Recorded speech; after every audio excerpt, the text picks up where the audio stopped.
greatly appreciate it if you would stop Rob Taylor from blathering on and on.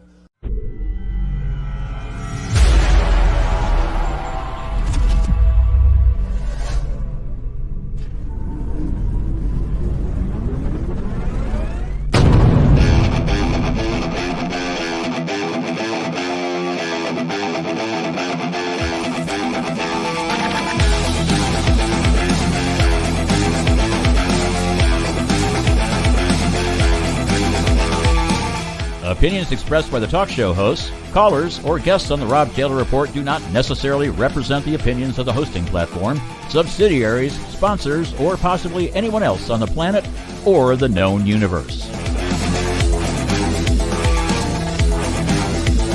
From the tinfoil and lead-lined broadcast bunker on the beautiful south coast of Oregon, it's the Rob Taylor Report. So strap yourself in. Your political therapy session is about to begin. Ladies and gentlemen, here he is, the nearly famous Rob Taylor. Hey, Coos County. Hey, Oregon. America and beyond. I want to thank everyone for joining me tonight. I've got a really special show. And yes, I brought back the Friday night rant. And this is the first time I'm going to have a guest here who I thought he lived a couple of states away, so I thought the time was going to be really late for him. But fortunately, he's here in Oregon, and we're going to talk about that. I don't know how many of you remember Coast to Coast with Art Bell. I still think the radio show exists. Art Bell passed away not too long ago. Well, years ago, I used to watch the Art Bell I used to listen to the Art Bell radio show.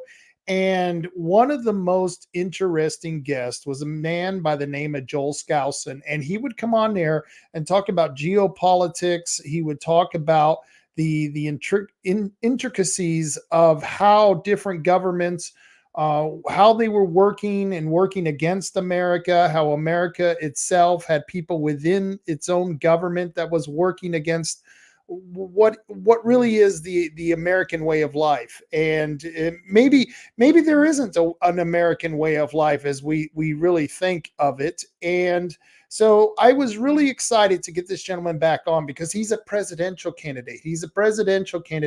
And it's going to be a damn shame if they don't allow this man to be in the presidential debate, because I'd love to see him on stage right next to Joe Biden.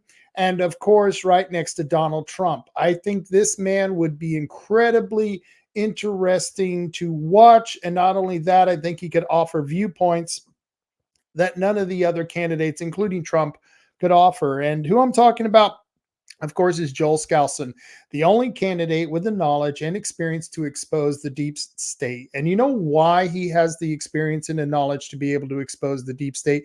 Because Joel Skousen has been working on this probably 40 plus years in his lifetime. He's been following the deep state. He's been following, like I said, geopolitics. He's been he's been able to analyze a lot of the things that we've done in this country going back many, many decades. And I think he's a person who has a lot of great insight. Joel Skousen is the publisher of the World Affairs Brief, a weekly internet news analysis service. He is a conservative political scientist by training, specializing in foreign policy as well as the philosophy of law and U.S. constitutional theory. His main area of research focuses on helping his readers understand the hidden globalist agenda behind U.S. foreign and domestic policy. And I am very proud to have Joel Skousen joining us. How you doing, Joel? Well, I'm just fine, Rob. I'm here in Oregon, in Bend, Oregon, to attend the Oregon Constitution Party nominating convention, of which I'm going head-to-head with one other person for the nomination in Oregon for President of the United States. I would imagine, since you are actually a native Oregonian, right? That's right. You probably have a heck of a chance of winning that, hands down, I think. Well, I would hope so. I was raised in the Portland area. I went to high school in Beaverton. I was the second graduating class out of Sunset High School in Beaverton, and raised my family in Hood River, Oregon. The only reason we left is we homeschooled all of our 6 children. And when it came time to send them to college, none of the Oregon colleges would accept in those days a homeschooler. And so we had to move to Utah where we could find colleges that would accept homeschoolers through examination into the university system. And it turned out very well. But I miss Oregon. I don't miss the blue state politics that it's become. But I love the beauty of the people here, and I love the terrain. I love the forest. I love what used to be the Oregon that I grew up in. It's an incredibly beautiful state, and I feel privileged to live in the state. I just feel targeted by my state government. Let me ask you real quick before we get into this. What was it like in Portland when you were growing up here? What was that like in Portland? Well, it's interesting. I was raised in Hawthorne Boulevard, right down in the center sections of town, which is now a ghetto. But we used to walk down 6 blocks to the local theaters for 25 cents. We could watch a movie. Actually, it was 20 cents and I think 5 cents for a candy bar. And we were safe. It was just wonderful growing up in Portland. We would ride our bikes down the sidewalks and up in Mount Tabor Park, et cetera. And it's just all different now. In fact, most of the churches that we went to in those days have been sold because the people moved away. Oh, that's sad to hear. It's always, you can never really come back because when you do, everything you used to know has been changed, moved, or rearranged. And in Portland, things are just much different than it was just 10, 15 years ago, 20 years ago when I first moved here. And when I was a teenager, Portland was like one of those places that was a place that I considered moving to because it was one of those hot spots that young people would like to grow in because it's a thriving, vibrant city. And now it's the exact opposite. It's a city in decline, much like Seattle, much like Los Angeles in California. And it seems like the West Coast I think is leading the direction of the rest of the country in decline. Would you think that's a correct statement? No, absolutely. And that's why it's called the left coast, not the West Coast, because of those leftist woke ideologies. For example, in Portland, just a few months ago, a woke judge just threw a jury, threw the book at her for bias crime, not a hate crime, but bias crime. I mean, isn't that a violation of our free speech? Because she refused to use the proper gender pronouns of a transgender. This was a 6'2" male. She was a bartender, wanted to use the bathroom. He was trying to get into the women's bathroom, and she physically, tried to restrain him. And the judge called it assault and called it bias crime, et cetera, and convicted her through a jury in Portland, Oregon. I'll tell you, the world has gone mad when you start convicting someone, a small lady bartender, for trying to stop a 6'2" transgender from getting into the women's bathroom. She ought to have a medal rather than 150 hours of community service. Yeah, I wish more men was standing up here in Oregon and stopping this, but they're terrified. They're literally terrified. And I have a young granddaughter, and it is a concern when if you take them to places, I would be worried about someone like this 6-foot tall man who's pretending to be a woman coming into the bathroom because I wouldn't allow it. You know what I mean? It's just something that's and these bias crimes, they have things called hate speech laws here in Oregon. And there was a lady recently arrested here in Coos County because she used the word lynching and a possible derogatory term. And there was a black reporter there who reported her to the police, and she was arrested. And no matter how vulgar or distasteful the comment was, I couldn't believe that someone could be arrested for using a word. It's a crazy place. So you're in Bend. How long does the convention last? Is it through Memorial Day?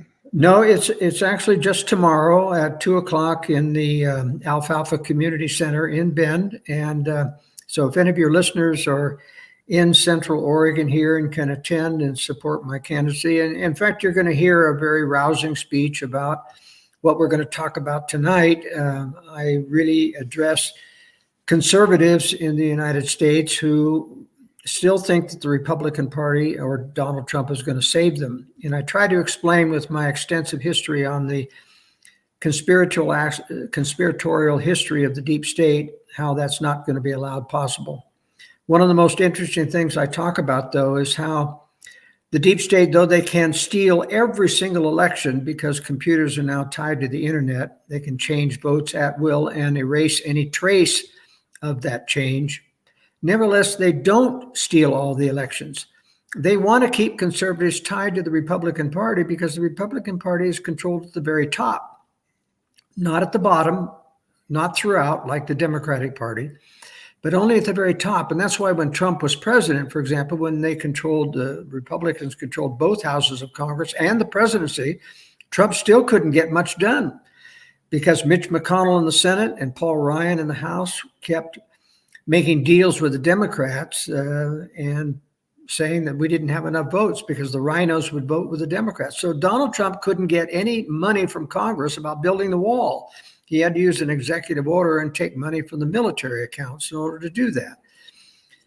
There's just so many examples of how the top leadership sabotages the conservative movement. And we see that now today when a supposed conservative, Mike Johnson, becomes Speaker of the House. And then all of a sudden he makes the same deals with the Democrats that Kevin McCarthy made. And Kevin McCarthy was a rhino Republican, but it turns out that Mike Johnson, though he was a fairly good conservative before he became Speaker, suddenly comes under the influence. And nobody really knows what kind of deep state influence they can have. But I'll tell you, there is blackmail that goes on with about 75% of Congress. The NSA spies on people, even when they're state legislatures, to get the dirt on them so that if they go up in political office, they can control them. That's what the Epstein files and all of the pedophilia was all about, is to get dirt on people that they can control them. But even good conservatives are controlled by the briefings they get on that are special security briefings from the NSA and from the other intelligence agencies, where they essentially lie and tell fibs to the members of Congress to control them. And because none of them have any power to dig through and they don't know their conspiratorial history, they can't tell when they're being lied to. For example, Donald Trump promised that he was going to, when he became president, release the still secret JFK files, CIA files, because even though they were sealed for 50 years, Obama wouldn't release them, and then Trump didn't release them. And Judge Napolitano of Fox asked Donald Trump, why didn't you release the files? And he said, well, the intelligence agencies came to me and told me what was in them. And it was so shocking, he said, they convinced me that it would destroy the nation if I told them. And Judge Napolitano, well, what did they tell you? And he said, well, I can't tell you. Well, I tell you, if I were the president and they came and told me that, I would know with what they were telling me was true or false. If it were true that government really is involved, which I know to be true, they hired the mafia people on the grassy knoll to shoot from the front, as well as take the place of Oswald up on the floor of the book depository, and many other things, including covering up the autopsy and changing the body and all those things. I would know because I know the history of conspiracy of the deep state, but Trump does not. He wasn't even a conservative when he ran for president. I don't doubt that he has some good feelings about wanting to make America great, but if you're not prepared to understand what's real and behind the scenes in all the illegal acts of government, for example, when the intelligence agencies told Donald Trump that General Soleimani of Iran was the biggest sponsor of terrorists, he didn't have any information to doubt what they were saying. In fact, he was the biggest sponsor of Iraqi militia that was going out after U.S.-backed terror.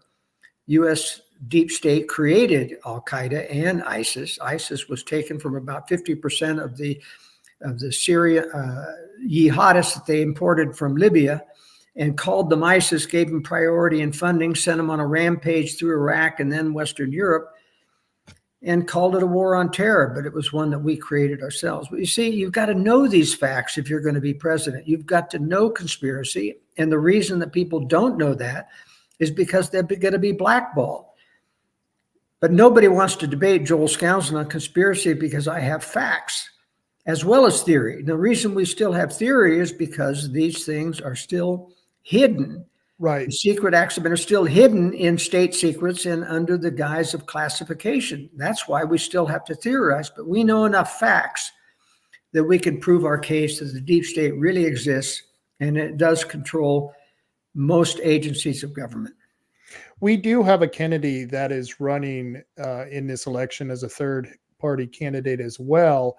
And we will talk about that later because I was reading your strategy for long-term national decline and I loved it. It was great. And we're going to cover some of that.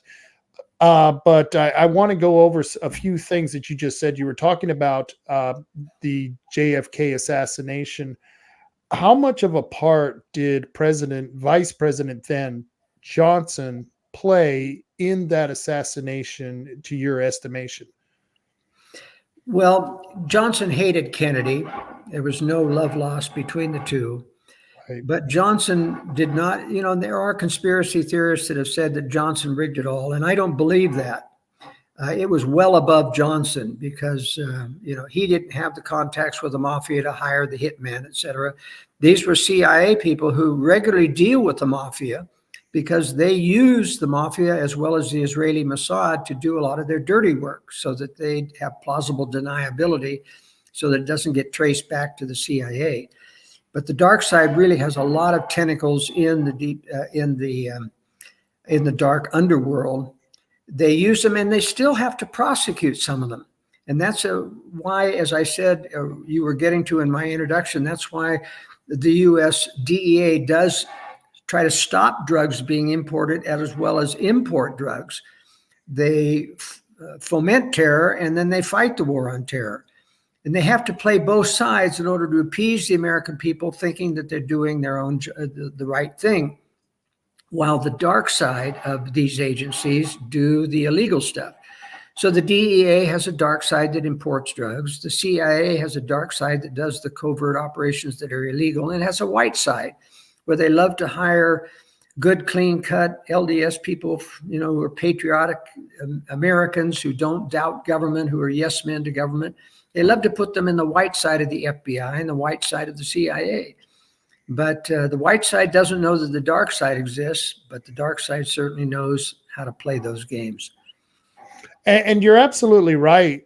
These agencies, especially the CIA, the FBI as well, we know for a fact they've worked with the mafia, the syndicate, and you can go back to World War II, where the mafia had connections in Italy and Sicily, and they were exploiting those connections to find out what was going on in part of the war efforts. And it was just amazing what throughout history, some of the different parts these agencies have played behind the scene, good guy, bad guy, black spy versus white spy kind of stuff. And I think that's like you said, I think Donald Trump has kind of experienced that, but how much in depth he actually knows about it, especially it doesn't even come close to touching your investigations on these type of things.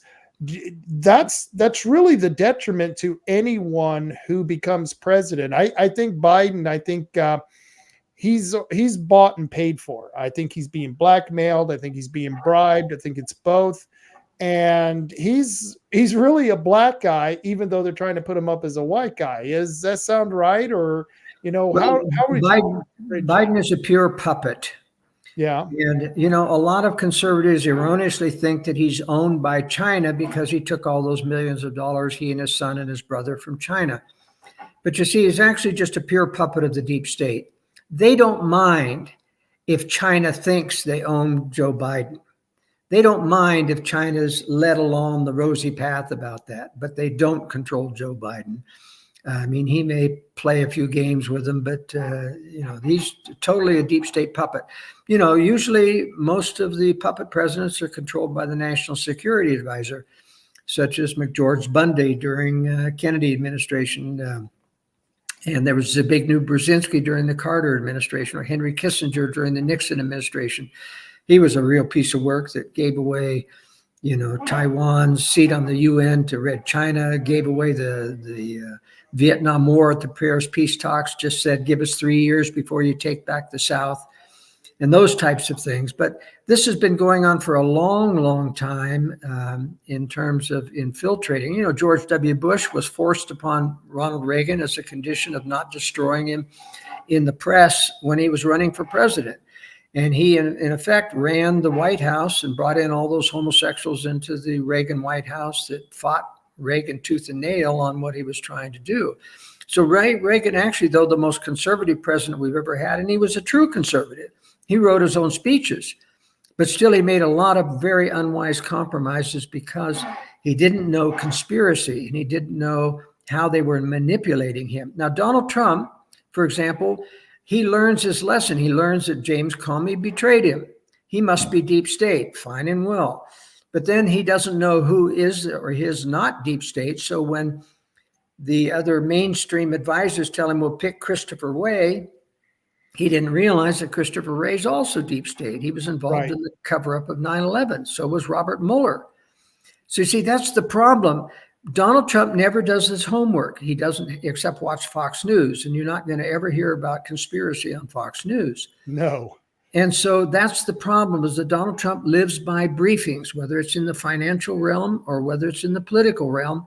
He is surrounded by mainstream Republicans and conservatives, just like Fox News has some wonderful commentary on conservative issues, but they'll never touch conspiracy, not a single thing, because that's taboo with an organization that's actually controlled by a globalist organization.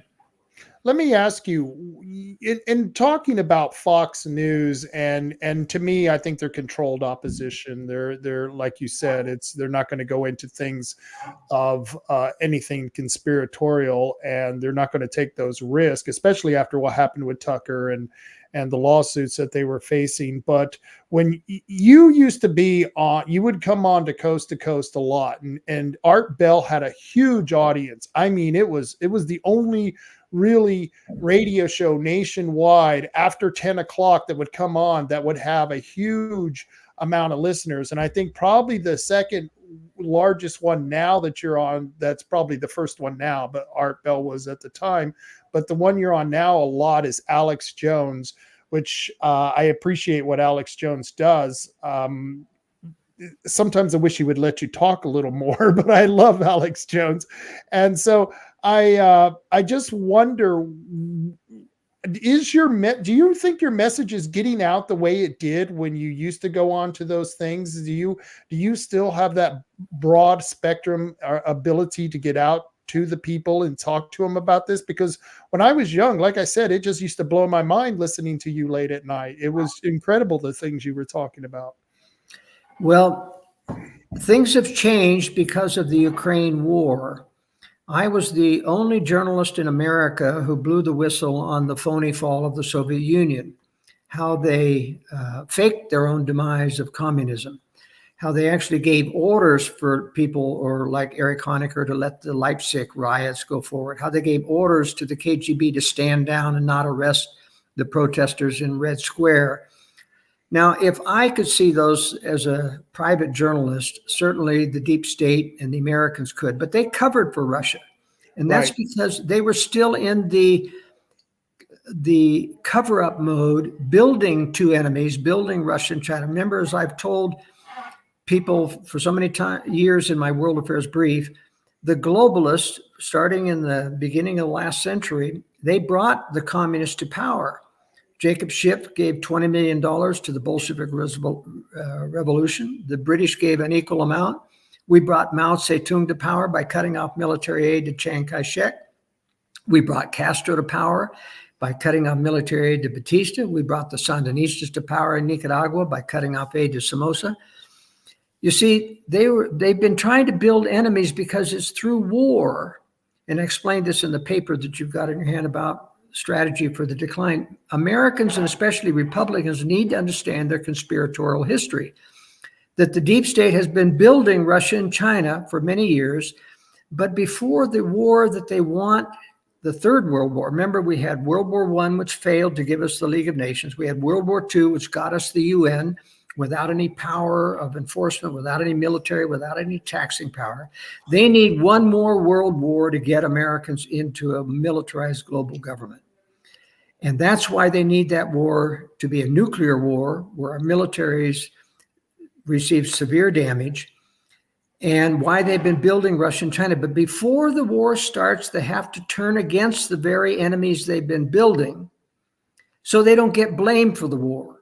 And that's what they've done to Russia. But you see, conservatives, and I understand this because they watched the war on terror. People like Ron Paul said, Iraq didn't have anything to do with the war on terror, neither did Afghanistan. These were innocent countries that we went after. And so they've erroneously come to the conclusion that everyone that the globalists are against must be innocent. And now that the globalists are against Russia, they say Russia must be innocent.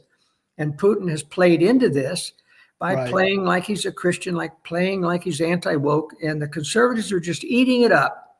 They just think he is trying to take down our evil globalists and save us from our evil government. And nothing could be further from the truth. China and Russia are building a new world order of their own, yes, to take down the globalists, but only because they want their own tyrannical version. But you see, conservatives cannot fathom, they cannot tolerate that the media that has lied to them for so many years could suddenly tell the truth. Now, I admit they're not telling the truth because they're good people, they believe in truth. They're telling it to exonerate themselves from having built up Russia and China's enemies over there. I mean, Henry Kissinger brought China to be Newt Gingrich brought China into the World Trade Organization to make it all the money that it needs to build its military. Henry Kissinger gave the miniature ball bearing technology to Russia to MIRV their missiles so that they could put multiple warheads. They couldn't do the miniature gyros for guidance systems. We gave Russia the rest of the nuclear plans they couldn't steal from the Manhattan Project.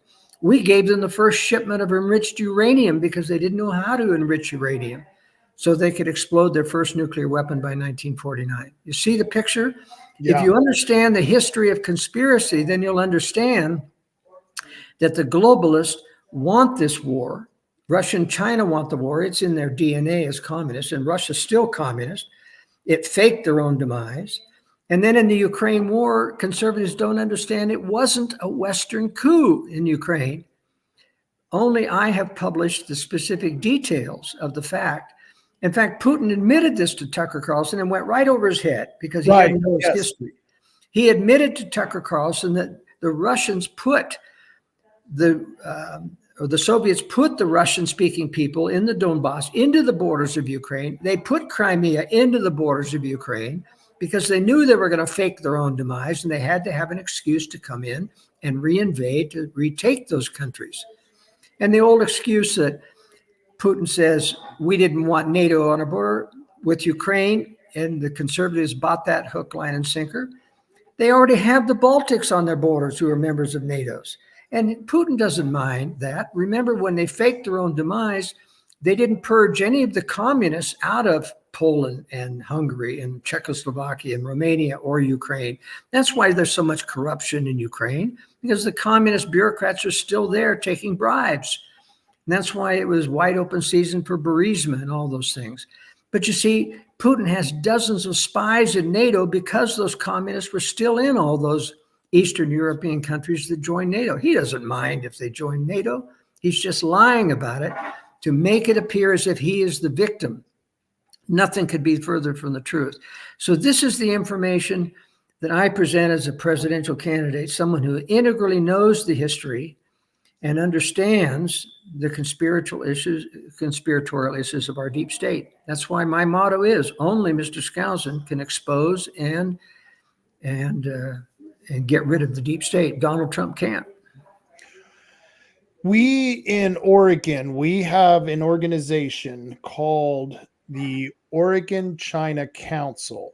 And we have several representatives, both from the Democrats and from the Republican Party on there. Several of the Republicans claim to be very conservative. The group itself, the nonprofit, it's not even a government agency, but yet it's a quasi-government private agency.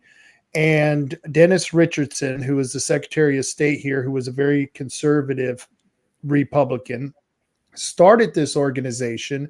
And since this, and every year the representatives take trips to China under the guise that they're trying to build business between China and Oregon. And I don't know whether you knew this, but Oregon is the #1 trading partner in the United States, as far as the state, with China.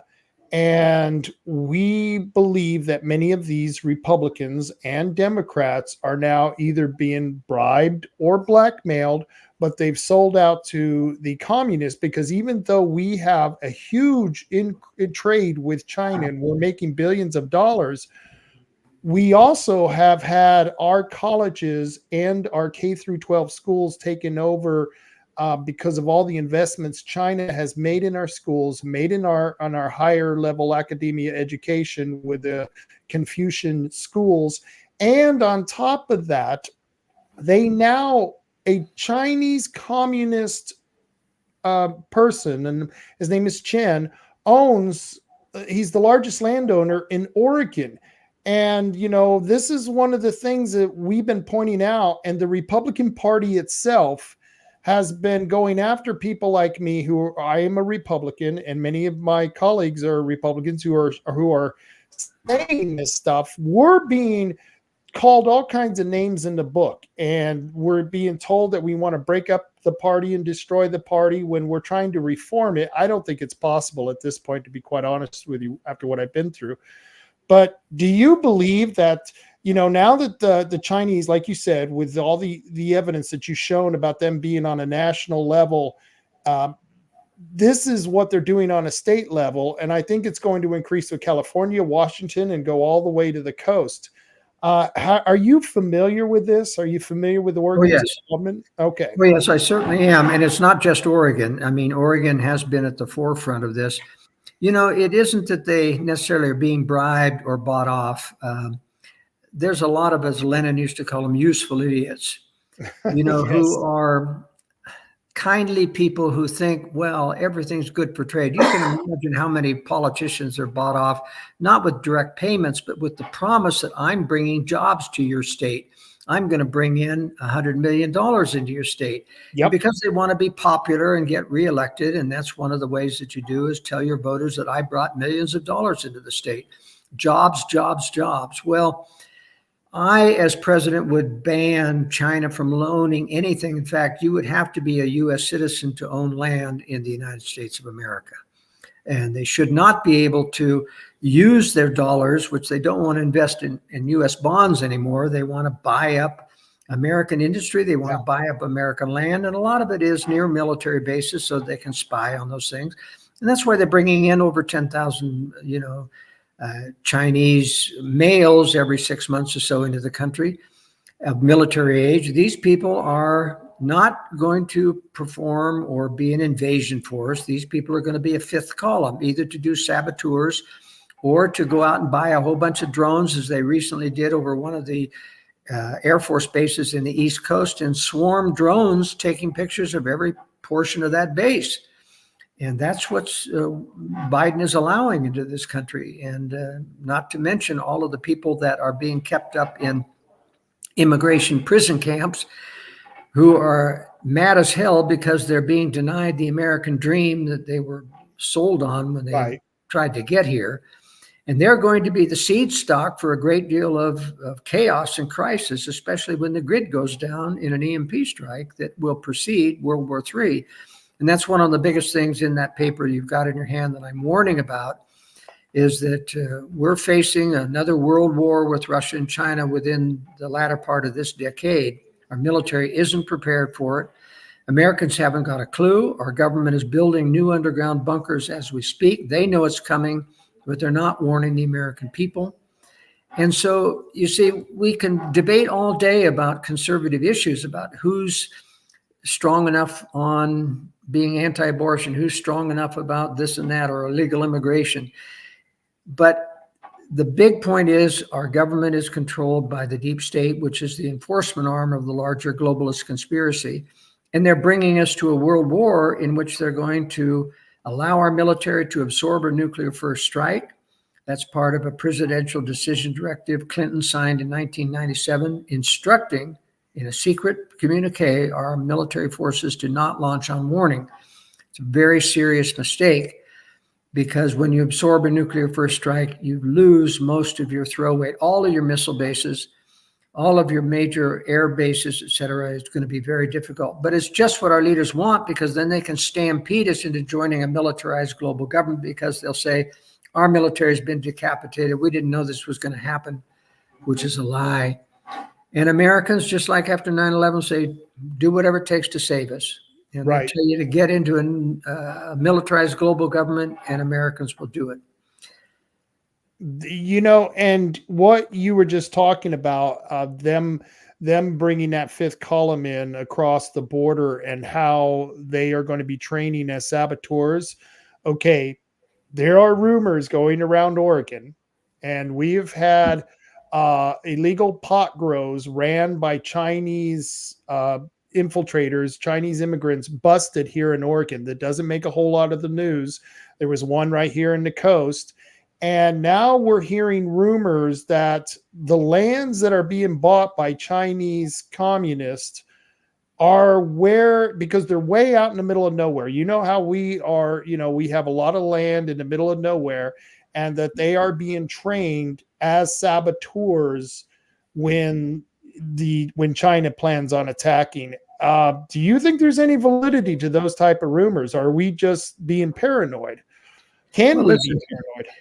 China's not stupid. They bought up a whole chain of hotels from Ecuador through Mexico in order to house these people. This is a government operation.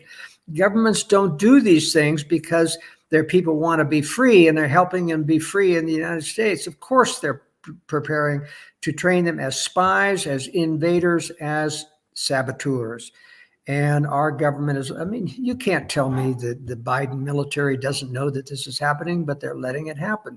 Just like they're doing all this woke nonsense with the military, which is driving good people away. So what I'm trying to tell Republicans is that you are putting all of your eggs in one basket in a savior, Donald Trump. Donald Trump is surrounded by mainstream Republicans. I can't get to him. If I could brief Donald Trump, even if he would believe me, I could change the course of that presidency. But they're not going to let Donald Trump win. The same mechanism for control of the election that got it stolen in 2020 is still there. It has not changed. A few changes around the surface. But as long as you have tabulation computers connected to the internet, or where a computer can, a volunteer can put a drive in there with a program that can change the vote and then erase the program so that it can't be traced, we're going to have stolen elections. So Donald Trump is not going to win. We're going to have a complete continued invasion. War is coming. We're not going to be prepared. But I'll tell you, even though I'm not going to win the presidency this time around, I want to tell people as a warning voice. So when it happens, just like I'm telling you right now, they'll say, yeah, Joel Skousen warned us. That's the leadership that we need in the future. And so at some point, Americans have got to realize they're being lured to stay with the Republican Party because you're always just that close from winning. That's a very enticing thing. Yes. If we only just did a little better, we would just win and we could take over it. You're never going to be allowed to do that because they always control the leadership at the top of the party, which sabotages those efforts. I'm not faulting legitimate conservative Republicans. I'm just saying you can't have faith in a party that's controlled at the top by the deep state.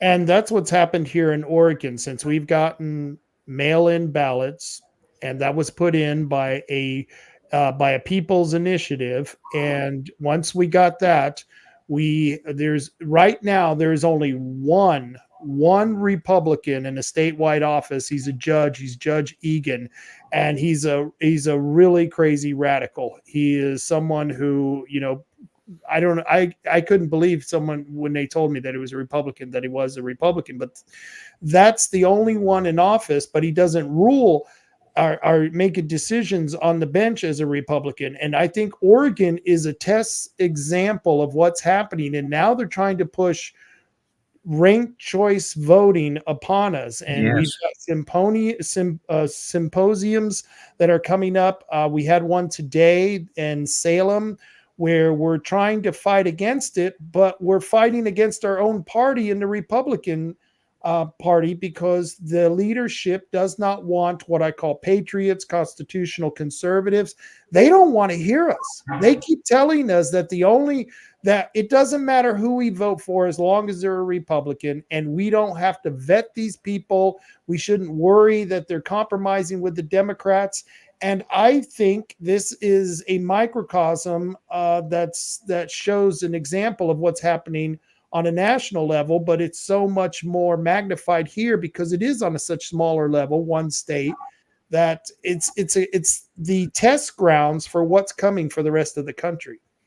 Indeed, it is, Rob. Ranked choice voting is being pushed on every red state that there is because it does effectively eliminate the minority of hardcore conservatives from having influence in a vote.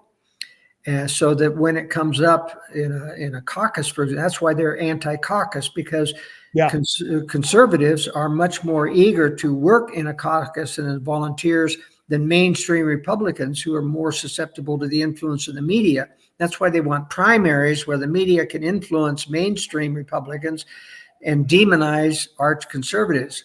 And caucuses are the seedbed of good, strong conservatives. So this is a very real fight that we're fighting. And I'm trying to reach Republicans with the message, though, that as long as you stay within a party that's controlled by the deep state, they're going to continue to entice you with, you're almost there. You can just keep trying. You're going to win.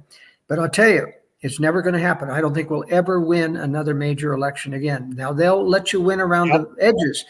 I mean, you'll be able to elect conservatives in Utah and Idaho and Oklahoma and Texas and some other conservative states. But just like, one of the problems is in states that are very strongly red states, Republican states, you attract Democrats who play like they're Republicans, like John Curtis running for Mitt Romney's seat. He's a former Democrat who switched to Republican because he knew he couldn't get elected as a Democrat, so he switched parties. He's lying through his teeth about being a conservative. Project Veritas leader O'Keefe got him on hidden camera, his chief of staff, admitting that he believes in abortion, even though he can't say it in Utah because he would be unelected.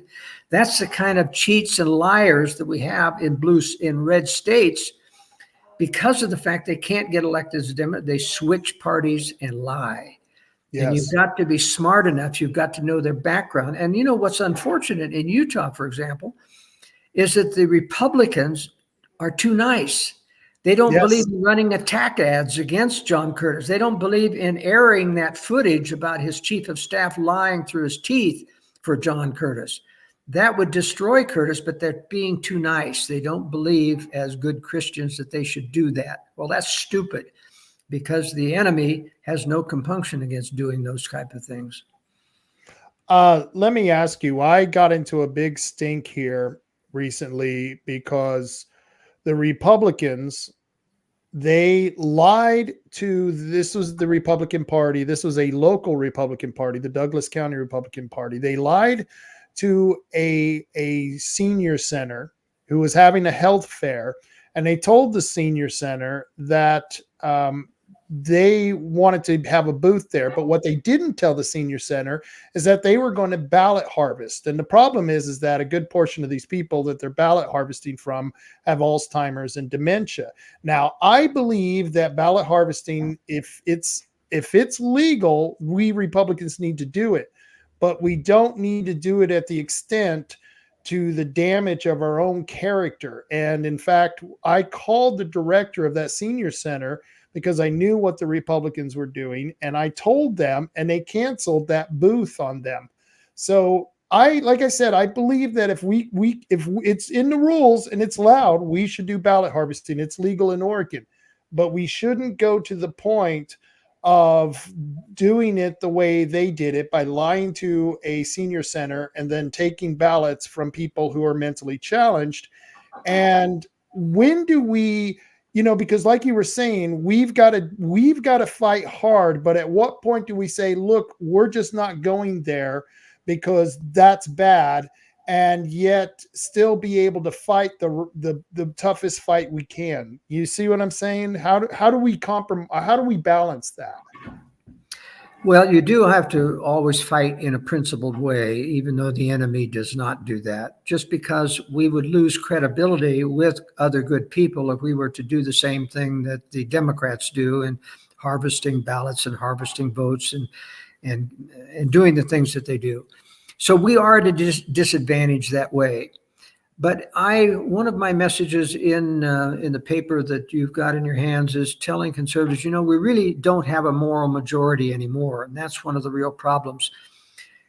Because of lack of, people still go to church, but there isn't a lot of real true spirituality anymore in our, you take the mega churches and they're very much about pumping the pulpit and getting people all hyped up emotionally, but that's not real true spirituality.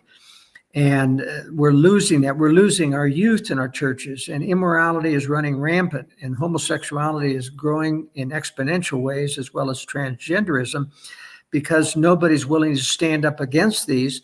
And so children see everyone being excessively tolerant of these aberrations, and they think, well, it must be all right because our parents are not criticizing any of that. So it's a very, very slippery slope that we're going down.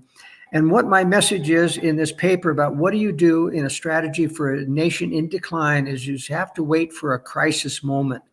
You don't have to create a crisis like the PNAC report about a new Pearl Harbor that you got to manufacture. It's coming. God's judgment is coming down upon the nation because of immorality. As Dr. Gary North said, if he doesn't destroy this country, he owes Sodom and Gomorrah an apology. Well, now that we're not quite there yet, but we're getting there. We're getting there very quickly. And what I'm saying though is that when you've lost the majority people, and the vast majority are benefit corrupt in this country, and when they don't listen to conscience anymore, they have bad judgment, chronic bad judgment, then you have to take the consequences. You have to wait until God pours out that judgment, because in the historical cycle of things where you have prosperity leads to unrighteousness and evil, and then you have wars and you come in the depths of despair, and then out of despair comes somewhat humility or repentance, and then you start all over again. But you see, I think we're getting closer and closer to the second coming where we may not overcome what's happening in the war. When you have an EMP strike that takes down the grid for over a year, and you have pillaging and rape and murder and robbery, it's going to be very hard for society to knit back together again. But the Lord will always save a remnant if they prepare, and if they listen to conscience and they prepare in advance and heed my warning that war is coming, and prepare to get to rural areas where we can have new conservative majorities. That's the hope I see. But you've got to prepare in advance for that. Otherwise, the mainstream lawyers who escape the city say, oh, we know how to run a government, and they want to do it the same old way they did before. You've got to make sure that socialism cannot get a foothold to corrupt the voters and the people. And I explain in my paper how I think we ought to have citizenship by qualification instead of by birth. Where at 18 years old, you got to qualify for citizenship. You got to pass a test on what's rightfully that you can do under the law and what you can't. Now it's an open book test. You just got to learn the material, but you got to pass the test and take an oath that you won't violate anyone's fundamental rights properly defined. And we don't have a proper definition in the Constitution yet. We should have. So I've worked on a lot of those things as a political scientist, and that's why I have a lot to offer, not only Oregon, but the nation as a future leader. And I want to go over these, and you touched on it. Citizenship needs to be in the future to be qualification. There has to be qualifications for it. But I want to go over these lessons learned, because I think you made some very profound points that are just as relevant now as they were back when this country fought a revolution to become a country. And I want to go over the number one is we have to finish the job of the founders, started by tightening up the language of the Constitution in accordance with original intent. The anti-federalist, and most people, if you're lucky to find someone who's read the Federalist, you're even more lucky if you can find someone who's also read the anti-federalist papers. But the anti-federalists turned out to be right about the enumerated powers of the original Constitution not being sufficient to stop federal expansion of power. And I believe Jefferson was an anti-federalist and wrote part of the papers of the anti-federalists, along with several other founding fathers who were worried that the Constitution, like you said in this point one of lessons learned, didn't go far enough. Go ahead and extrapolate on that. Yes, the founders thought the enumerated powers, meaning the federal government can only do what they're enumerated, but there was sloppy language in the Constitution, like the General Welfare Clause, which really wasn't part of the legal document, just the preamble. And so the court said, well, general welfare, that means you can do anything for the general welfare of the people. Well, general welfare in the founders meant protecting fundamental rights. That's all it meant. It didn't mean giving welfare.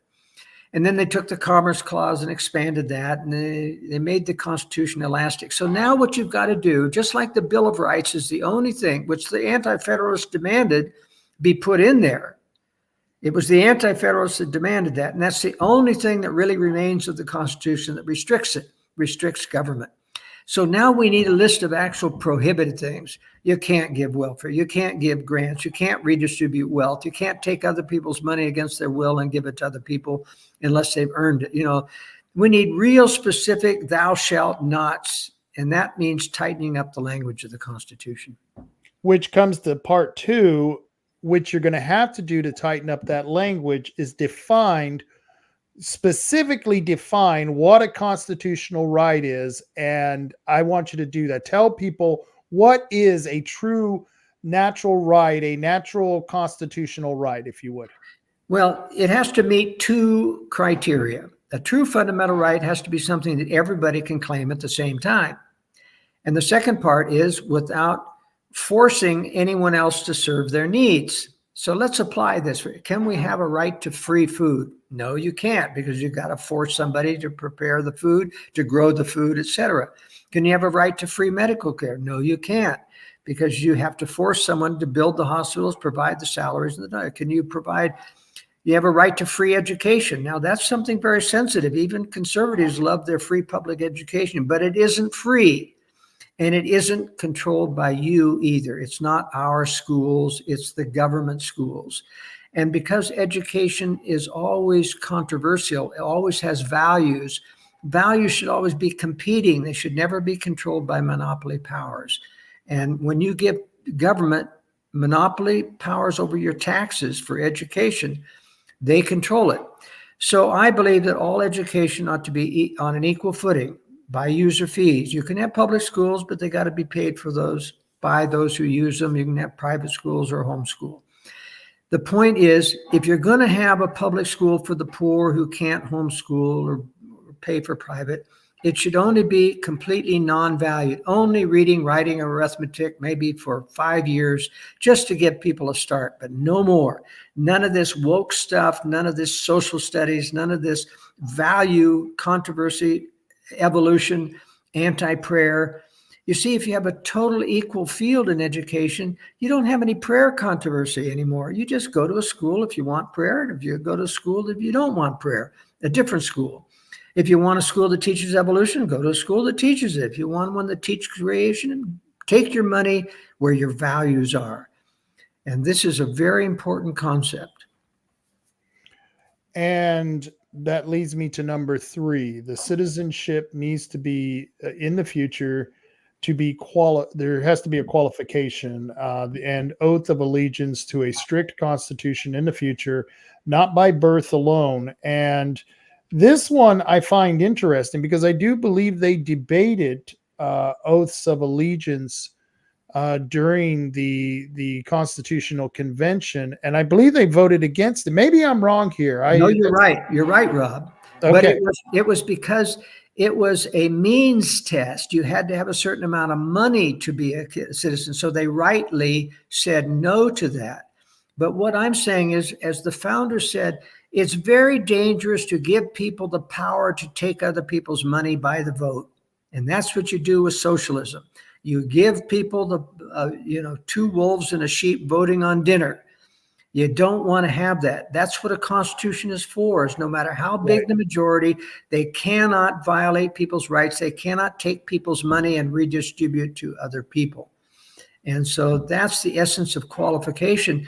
You basically have a list of what the Constitution prohibits, and you say, learn it, and then sign the oath that you won't violate. So you see, then you don't need term limits, Rob. Right. Because they can elect a socialist or a communist, but the minute he starts to take away someone's rights, he loses his citizenship and he can't do anything anymore. That's how you control and make sure that everybody who becomes a representative is a citizen, has signed the oath, and has to abide by the oath to not violate other people's rights properly defined.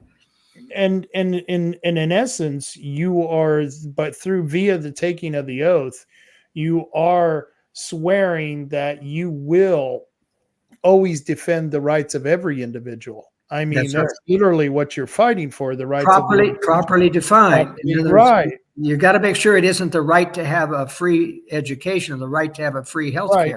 That's not an appropriate right. And neither is the gay marriage right. That's an inappropriate right.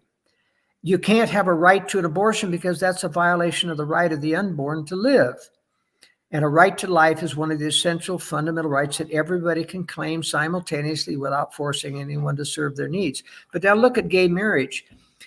Part of the fundamental rights is the right to make voluntary contracts. So gay marriage, a person can be corrupt if they want to and live with a homosexual lifestyle, but they have no right to force other people to accept that or recognize that. That forces other people to serve their needs. They have no right to inject themselves into schools and say, we have a right to equal to heterosexual marriage to promote ourselves. Nobody has a right to promote themselves to anybody.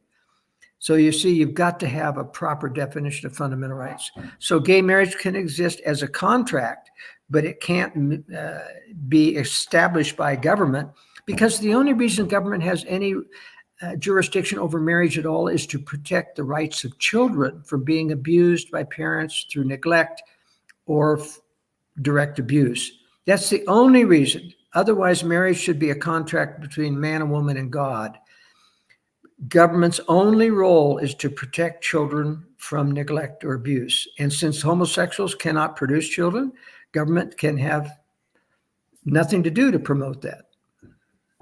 And many believe also as well that because there's marriage isn't even enumerated or listed in the U.S. Constitution. So many people believe that government shouldn't define it at all, that it should always be a contract.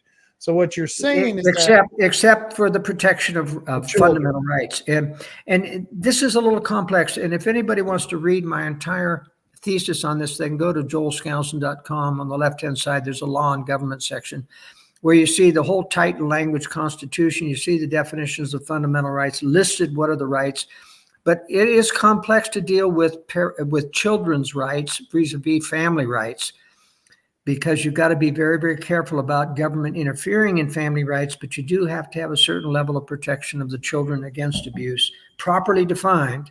You can't define that as being a Christian conservative, being an abusive philosophy. You've got to be very careful about this, but government does as the cooperation of citizens to defend the fundamental. That's the only purpose of government, not to provide benefits, not to save people from themselves, not to create safety. It's to protect fundamental rights properly defined.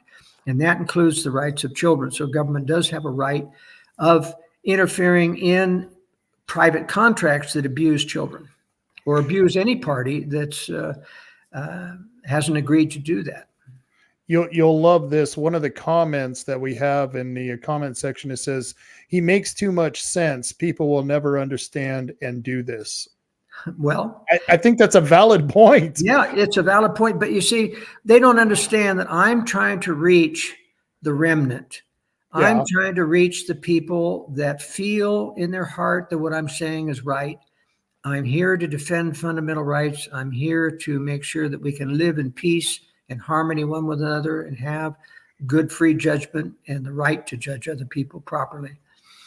Isn't that really what we've lost since the age of enlightenment? We've really lost what it means to have civic duty, what it means to have virtue, to be conscious of other people and their rights, to because and it's the Bible verse, it's love your brother as you would love thyself. And the reason I always said that was such a great expression is because you're loving what God or nature gave your brother as far as his right to exist, his right to prosper, his right to educate his children the way he wants, his right to get married and decide who he wants to live with. Those are the things that you really love. So you have to love that person to love those rights. And yet, because of we've lost what we used to have, the age of enlightenment. Now we're in the age of darkness. I seriously think. No, it's true. In many ways. Yeah. It's true. And that's why on my website, both worldaffairsbrief.com and joelskousen.com, there's a special section on the sidebar which says the still small voice of conscience. This will change more lives other than reading the Bible that I know of, is to understand the workings of conscience. And it's very important to understand that still small voice of conscience. And what you're seeing on the screen now is my campaign page for myself and Colonel Rick Combs. And if you go right down in the middle, scroll down a little bit, there are videos. That's the 10-part series that I put out for Lost Arts Radio on the history of the deep state. It's fascinating. 10-part series of videos where I go through and explain from the beginning of the former century on to modern days, the history of the deep state. You'll really get an education there, and it's all free. You've got an incredible website here. I go to it quite often in reference. I always check it to you're like a barometer. I mean, if I'm not sure about something, I love going over and reading your stuff, because then I think, oh, well, see, okay, I was doing all right because Joel Skousen says so. Or I go, maybe I need to re-examine what I'm thinking here because Joel Skousen says so. You know what I mean? And so so you're one of those people who I appreciate so much that you're doing this stuff. I do have one question. When we're talking about all this stuff, we just had an election here, and we just defeated something that normally doesn't happen, and that's the school bonds. There was a school bond measure, a tax levy, in one of the small towns, and this has happened a couple of times now, where the citizens have said, "We're not funding this anymore. We're not funding the school system." And here in the county level, we voted 60% against the safety levy, not because we don't want to defund the police, but because we don't want to support a justice system that's been sabotaged by the legislators, because no matter how much money we give them, the law is written to benefit the criminal and to harm people who are good citizens. Do you think that's kind of a sign that people are coming out of this this sleep that we were in, and that they're finally saying with their vote, no, we're not going to pay for a system? Because people will say it's broken. I think it's sabotaged and intentionally sabotaged. But what do you think of that when people are saying no to the schools, no to the safety? Well, it's actually a reflection of desperation. Because we don't control school boards anymore, because we've lacked judgment, because we have so many liberals dominating in this state, it's the only thing left you can do is to defund. Yeah. It's an act of desperation. But you see, what I'm trying to propose is a whole new education system of letting people know this crisis is coming, this war is coming, this nation is going down in decline. And not because I'm a gloom and doomer and I'm saying it's all going to be destroyed. It won't be. There will be a remnant. There will be a time when we can rebuild. And instead of concentrating on desperation, and then when the rebuilding say, well, let's have public schools that we control. No, don't go to public. Have it all private, all user fees. That's what guarantees that you take your money where it is. It's like states' rights. Taxes get too high in California, and they move to Texas, or they move to Utah or Idaho. That's the thing. You want competition in values, not I'm going to control the majority, because if the other guys control the majority, you've lost. And then you've got the desperation. All you can do is vote with your feet or vote to take the taxes down. I'm lobbying for a better, more educated decision. And there's a lot of work to be done. I encourage people to read my law and government section and cogitate over this. We just need to really be founders again of the new nation and get prepared for the crisis that is coming, the wars that is coming. And believe me, someday people will remember this interview and said, Rob, wasn't there this guy that predicted that? Yes, Yep. yes, Go they back will. and watch that interview. And In fact, I will tell you, you got the highest rating for my podcast on YouTube and Rumble of all of the ones I have done since the very first one. I got a really high one on that one, but you really bring out people who are interested in this stuff, because I think there's a hunger for it. I think it's lacking.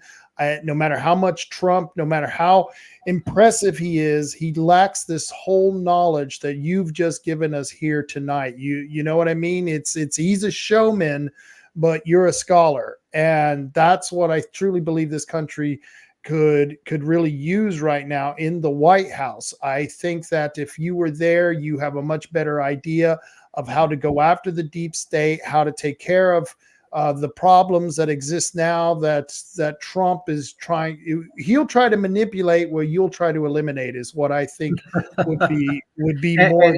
And when he fails, he still takes credit for it and says it was a great win. It was a great win. But you see, it's just not my level of learning. I practice what I preach. I've been married to the same woman for 51 years. I've never cheated on her. I'm faithful. And so you get the blessings of the Lord. And when you learn to listen to the still small voice of conscience, it tells you with nervous feelings when something's right or when something's wrong. And with something's right, you get that calm feeling, that assurance. But you see, when Satan also has access to people's minds through conscience. And so when you start listening to the comforting voice of Satan, the rationalizations and the temptations, you start getting chronic bad judgment. Right. So you see, it's not just scholarship. It's not just book learning. It's being able to tell in your mind what's true and what's not true and to sort it out. And that's what I've become good at. And so that's what I have to offer the nation. And I think that's going to be harder for future generations with the way information is so easily manipulated. You've got artificial intelligence. You've got the people who've studied for years and years how to manipulate people's emotions, where things that are not right are sounding right, and good example, the wokeness, people think it's all about people's rights, when in reality, it's about taking away rights. It's about bigotry. It creates all the things it says it doesn't create. And they sell it so well that you've got a whole entire generation who believes it. And you just look at it and go, I can't believe the common sense is completely gone. But in many ways, I think it's because the propagandists have been able to manipulate the situation to their benefit. But if you taught children, and I developed a system where I discipline my children according to conscience, they're doing something that broke something. I said, now, didn't you feel just a tiny flash of nervousness before you did that? That was conscience warning you, see, before it happened. Yeah. And when you teach that and you discipline according to conscience, and you teach people how to listen. We had 2 rules in our family. One is never do anything you feel nervous about as to the correctness. And the second one was always force yourself to do the things you know you should do, especially when you don't feel like it. So when you get the prompting to get up and Satan whispers, oh, no, you don't have to get up. You can wait and sleep in a little longer. Learn to distinguish between those little rationalizations and the promptings of the Lord. They always come because the Lord knows you don't feel like it. That's why you're getting the prompting. So learn to have the self-control to get up and do it when you're prompted. And I'll tell you, once I started to do that, everything went better in my life. Then you'll find your children become self-motivated and self-controlled when you teach them how to listen to conscience and develop the self-control to obey it. Yes. Yeah. And that's That's something we don't teach, certainly in public schools, and I don't think most parents teach it today because either they Don't lack, teach it in churches either. yeah, and they don't teach it in churches, and it's really sad because we've lost all these fronts that we need to get back to. And the good part is there are people like you and me and many other who are probably listening to this show who do agree with that, who are fighting for that. And I know some of the people who are listening to the show because I see them commenting, and they're friends of mine, and I know that they have those same strict beliefs. One thing I got to ask you, since you were mentioning it, you were talking about user fees, and I talked about property taxes that we just defeated here.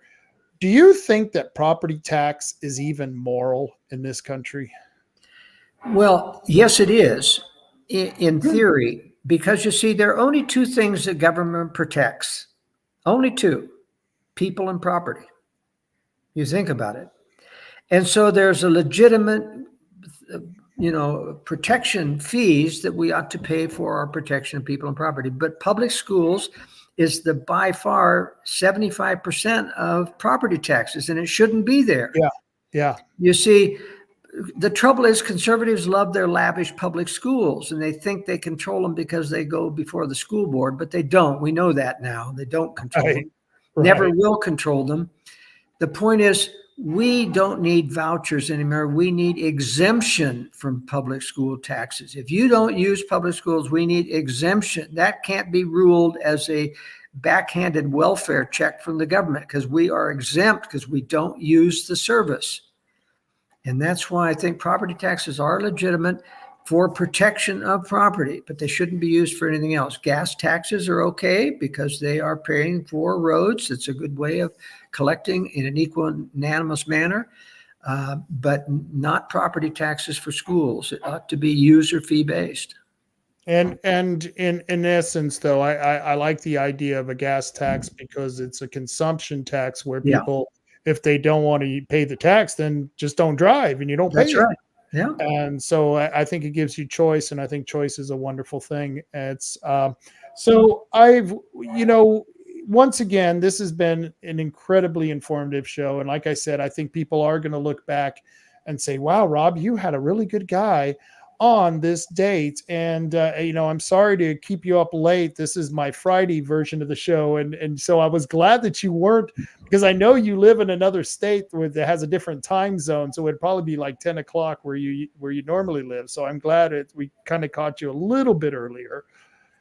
Now, what I might want to tell you people is I just did a video on the way up to Oregon today on this paper about the strategy for a nation in decline. It's going to be posted on my website within the next week. And so if people are interested in reading and hearing me read this entire treatise for you, you can get that on my website next week. Would you mind if I because you sent this to me in Word document, can I go ahead and take that and put it on my website for people to read? Would you be okay You with can. that? If you read through it, there's just a couple of corrections. In fact, I can send it when I get back next week. I can send a corrected version for you. Then you can publish it. You got a deal. That would be great, because I think it was, I really loved, you point out, you identify the problem, you offer some solutions, you explain that it's not going to be easy, and we are in a little bit of trouble. I think the last couple of days, the Chinese Navy has been circling Taiwan. Have you heard about that? Oh, yes. I think I am surprised they haven't gone into Taiwan as of yet because of Biden's weakness. Any thoughts on that? Yeah, precisely. Actually, Biden made a mistake twice by saying the U.S. would defend Taiwan when it was official policy not to defend Taiwan. Right. So what happened is, even though the White House came out and tried to correct Biden, Biden destabilized the Chinese. By now, they don't know, you see, and the U.S. is almost having to follow up and put more forces in there because now the public expects the U.S. to defend Taiwan. Yep. This has actually deterred China from attacking. They were planning on attacking over a year and a half ago. And when Biden misspoke, it stopped it by mistake, not because he was being tough. Right. It was just a mistake. But it's destabilized them. And remember now, The trigger event for World War III most likely is going to be this invasion of Taiwan, because if the U.S. does intervene, Kim Jong-un of North Korea has said we'll attack South Korea and the U.S. if we try to intervene with China. So that would require that we attack North Korea, and China has a pact with North Korea that they'll go to war with the U.S. if we attack North Korea.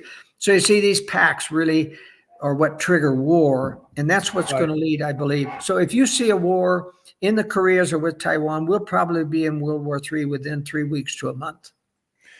Let me ask you, is because of our dependency on Taiwan, they make most of our computer chips, they make a lot of different parts that we depend on.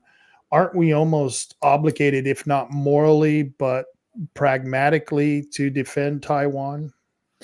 Well, not so much as we are in Korea, because we have 26,000 troops in Korea, and we have to defend those troops. The public would be outraged if we didn't.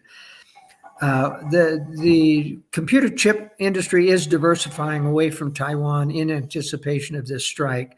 Yeah. And I think because China won't actually strike, in fact, they won't give the go-ahead to Kim Jong-un to do anything, because remember, Kim Jong-un is a puppet of China. He acts like a crazy man, but he's actually just a puppet of China. They won't give him the go-ahead until China's ready to take on the West.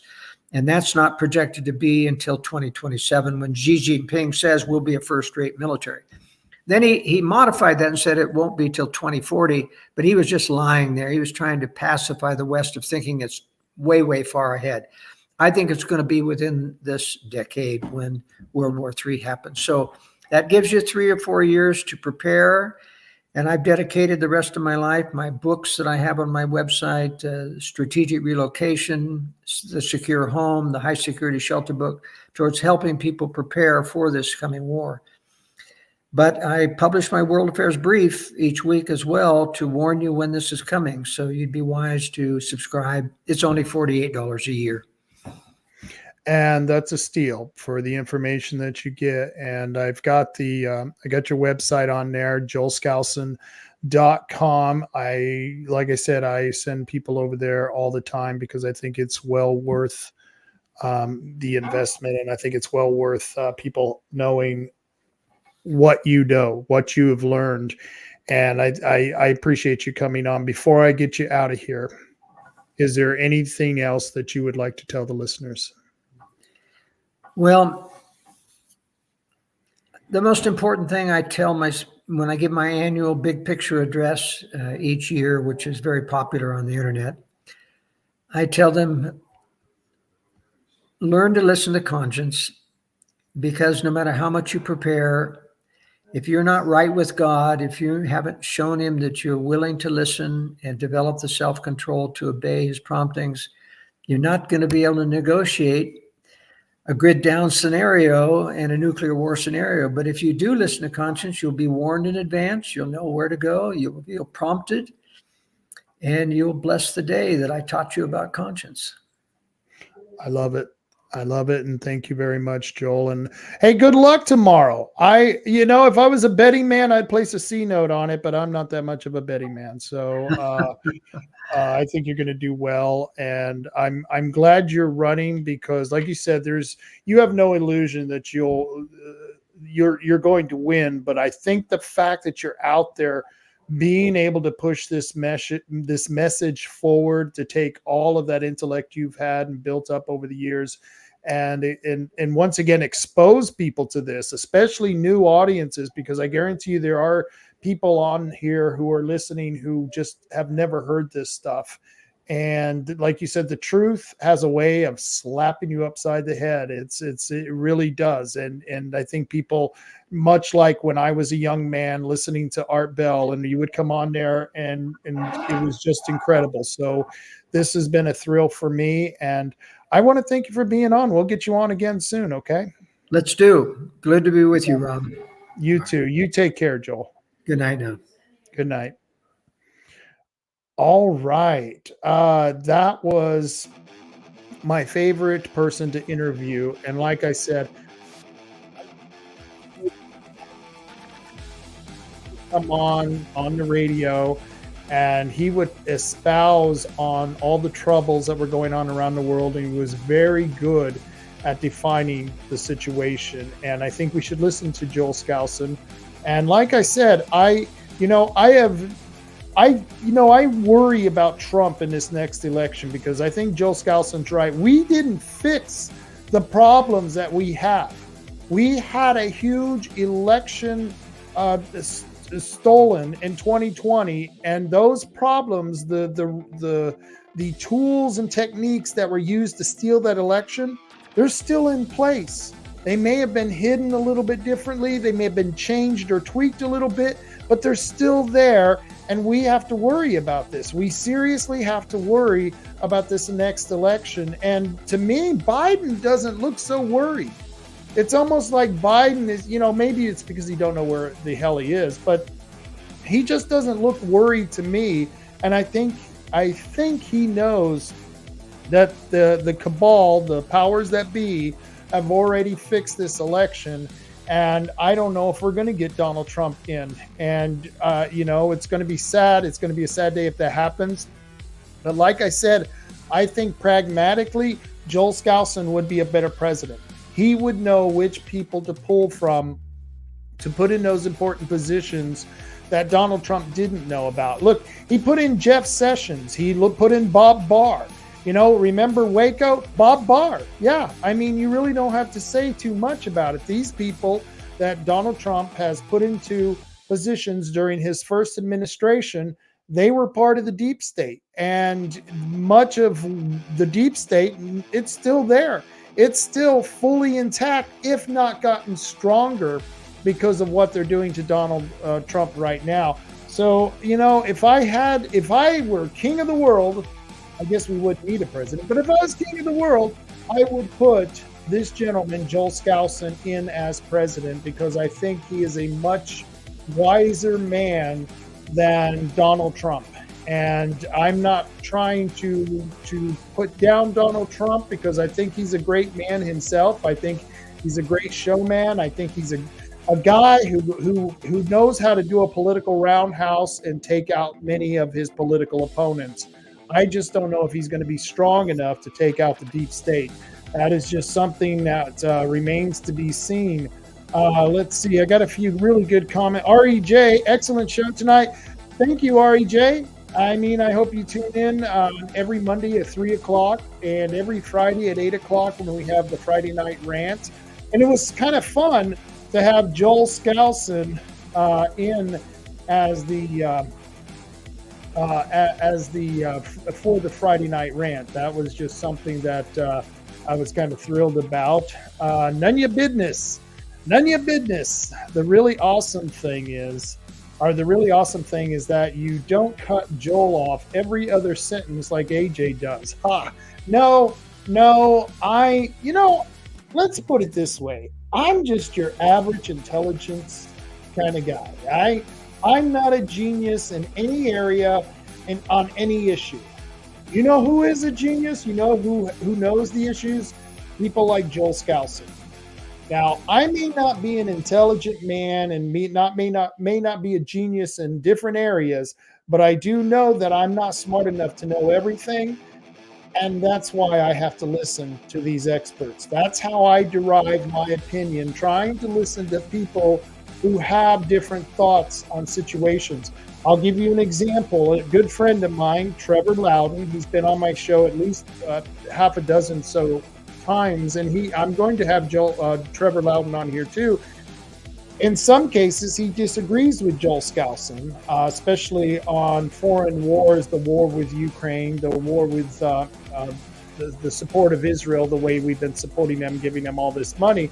And I'm going to have Trevor Loudon on, and I will listen to him the same way I listened to Joel Skousen, because these guys are the experts, and I want to have people who have differing opinions so I can listen to that delineation and decide, using my best average intellect, on which one is right. And so far I've been going with Joel Skousen. I think he's an incredible man, and I think we will continue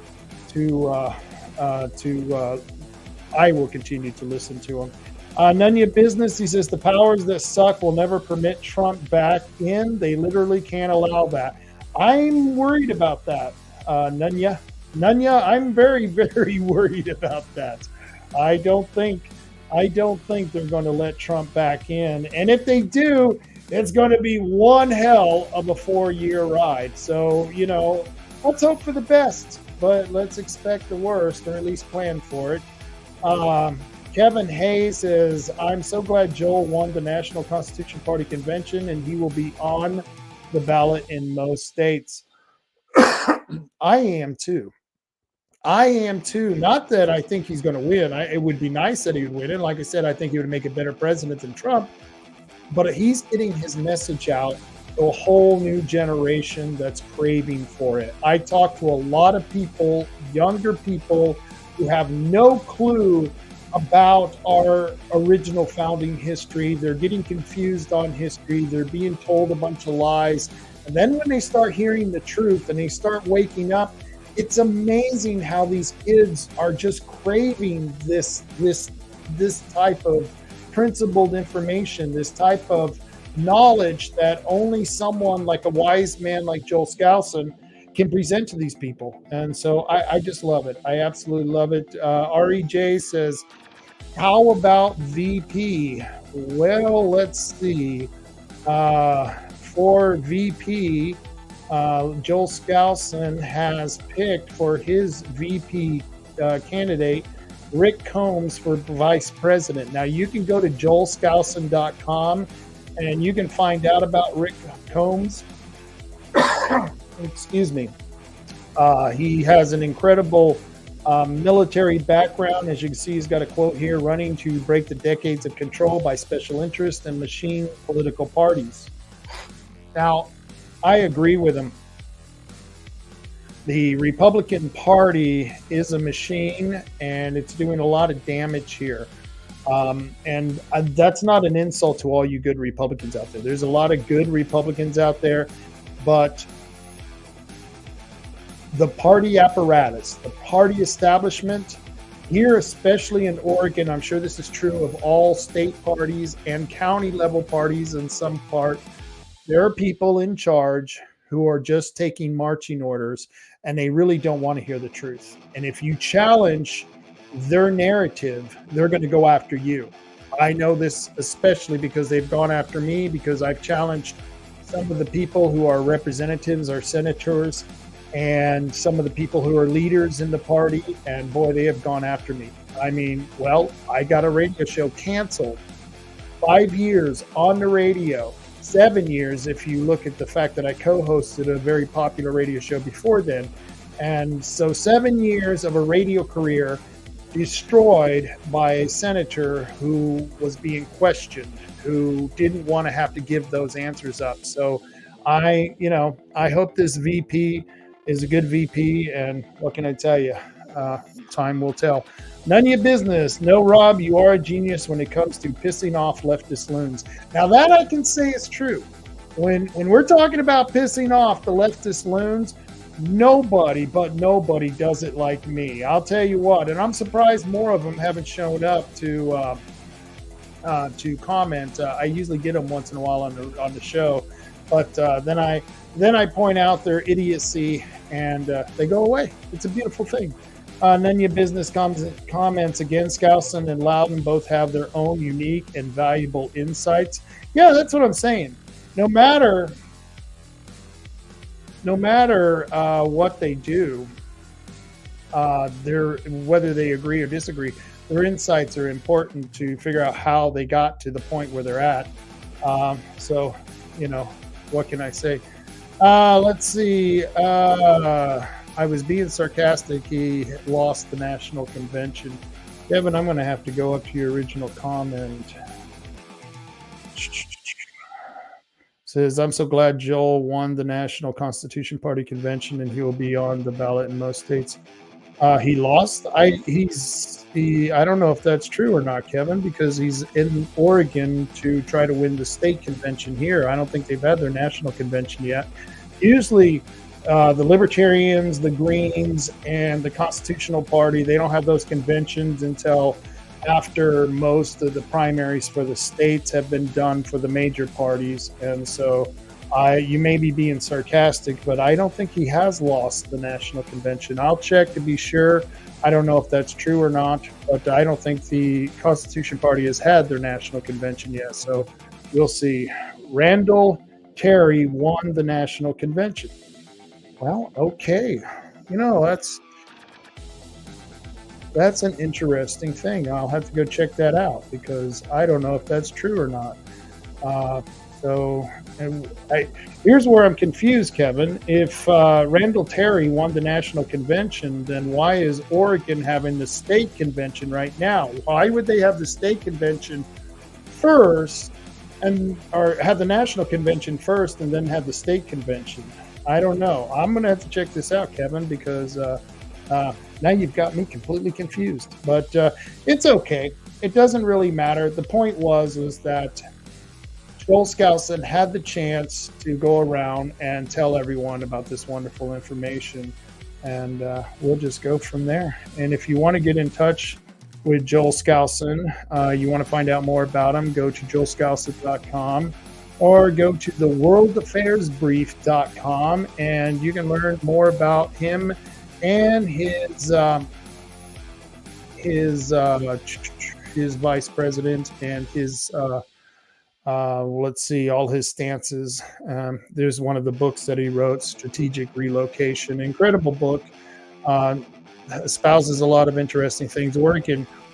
Southern Oregon used to be one of the top places to live during a high event situation where, you know, we're being either attacked or we're going through an economic depression, something like that. Southern Oregon used to be one of the top of the list of strategic relocations. Now that has changed, not so much so. And so, you know, what can I tell you? We are having a Memorial Day rally. To change the subject here, you like wind turbines? You like seeing those whales killed, the ducks, the geese killed, the Marlboro murrelet, all those other wonderful birds and mammals in the water being destroyed by the wind turbines. You know, there really isn't any scientific information or accredited studies that show that, you know, other than the birds being chopped up, we've got videos of that. But we really don't know if the windmills are killing the mammals. But there sure is a lot of correlation between the windmills going in on the East Coast and a lot of these mammals, whales specifically, rising up and beaching themselves on the East Coast. Either way, the wind turbine project, these wind energy programs are a bad deal. They have to be subsidized heavily by the U.S. government, and they're just not producing the energy that they are promised to produce. They're not as environmentally friendly as they say they are. So many of us are opposed to these windmills, these wind turbines. So on Memorial Day, you want to come out to Gold Beach, the county courthouse on Highway 101 at high noon.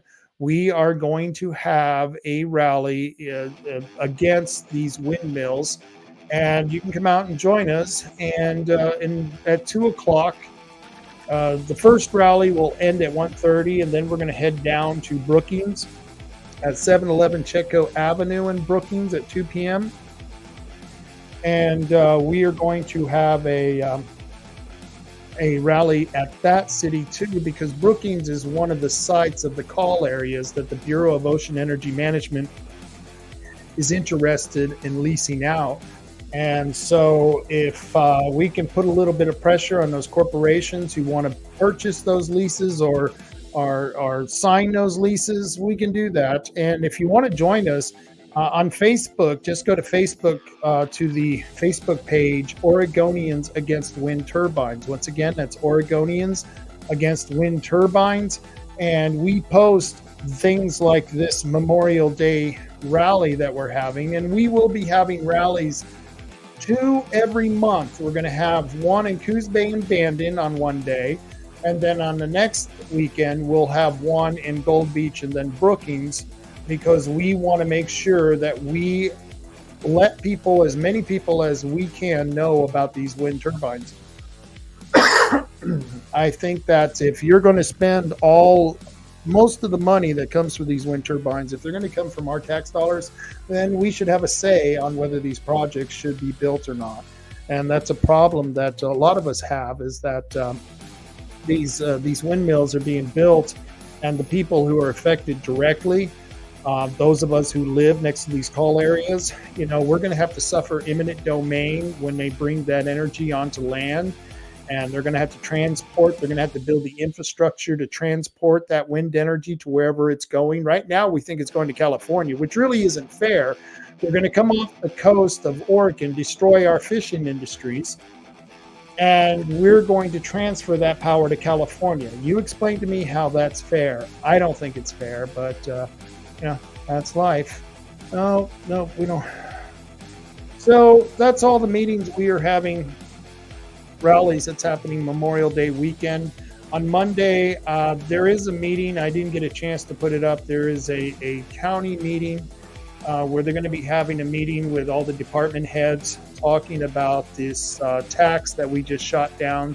60% of the voters here in Coos County said, hell no, we're not going to pay for a safety levy when we know it's not really going to make much of a difference. And so that was a good thing. I was quite happy about that. Let's see. I want to recognize some of my sponsors here. I want to recognize 3H Tree Service. If you need to take some of those trees out, call 3H Tree Service at 541-294-1800. Talk to Matt Holman and the guys. And on Monday, we're going to play another game of Where's 3H Tree Service? That's right. Where's 3H Tree Service? I don't know where they're at, but you're going to find them. If you go find them, you will get $50, and that's for anyone who lives in Coos County, or if you want to drive to Coos County. If you're watching this in Indiana and you want to drive here to Oregon and come to Coos County so you can play Where's 3H Tree Service, please let me know, because I think that would be a hell of a story. But we do that every Monday, where people go out and look for wherever 3H Tree Service is and doing their business, taking down those trees. Many of you who live in Oregon, we got a lot of trees. Some of them need to be taken down. That's just the way it is. I don't care what the environmentalists say. So if you need some trees taken down, contact 3H Tree Service. And their Facebook page is of the same name, 3H Tree Service. Go check out some of those videos. Very cool stuff. Tom and Gigs, hopefully I'll get Tim on the show Monday to talk about the things that are going over at Tom and Gigs. For all those automotive needs, I highly recommend you go to Tom and Gigs, and they can take care of you. They're in the Empire neighborhood. They're behind that car wash, just not far from the Devereaux Center. Yes, so you can sit there, get your car worked on, and look at your local derelicts of society walking by from their showroom. It's kind of sad that the Empire neighborhood has gone to crap because of places like the Devereaux Center, which is enabling all these homeless people to be wandering around and dirtying up the neighborhood. But that's okay. If you still want the best car service that you can get, I still recommend Tom and Gigs, and give them a call at 541-888-4660 because they can take care of those problems. Oregon Firearms Federation. I keep telling people, if you have money that you want to donate to a good political cause, the Santa Claus. If you got money you want to donate to a good political cause, don't give to the Republican Party, the state party, or your local parties, because they're not doing anything to help your Second Amendment rights. In fact, they're not fighting for any of your rights. They're involved in party politics, and I don't want to give them any more money. I think if you want to give money to help a good Republican get into office, give your money directly to the candidate. If you want to fight for your civil rights, if you want to fight for specifically your Second Amendment rights, give to the Oregon Firearms Federation, the only no compromise group right now. They've been in court for the last year and a half fighting against Measure 114. They helped me when we were fighting several counties who were trying to get rid of our Second Amendment sanctuary ordinance. That lost on appeal. Judge Egan, I mentioned Judge Egan earlier in the show, but Judge Egan saying that we were a bunch of white supremacists, a bunch of racists, because we wanted to protect everyone's Second Amendment rights. I don't know how that makes you a racist, but that was his conclusion. We lost in the Court of Appeals, and we didn't bother appealing it again to the Oregon Supreme Court because they're a bunch of liberal dirtbags too. So why even bother wasting our money? So Oregon Firearms Federation, if you want to defend your Second Amendment rights, Kevin Starrett has been fighting for those rights for a long damn time, almost 4 decades now. And the guy is an expert at that.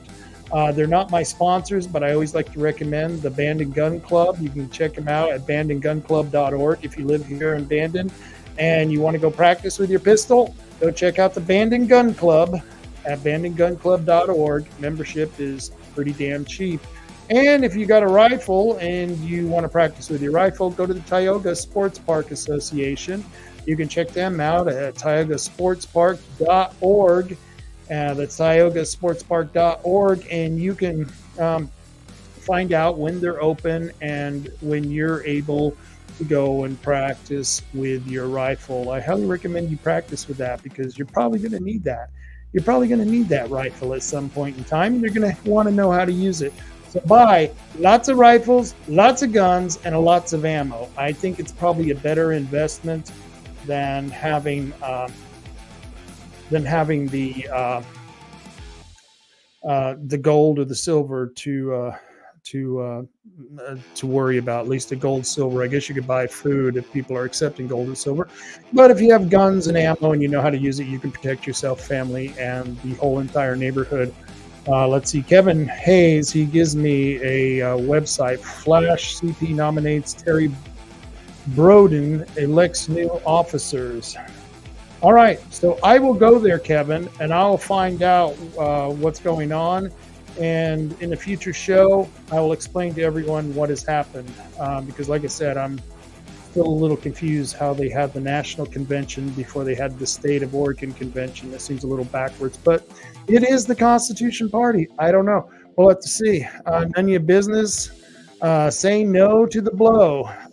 Yeah, say no to the blow. That's against wind energy.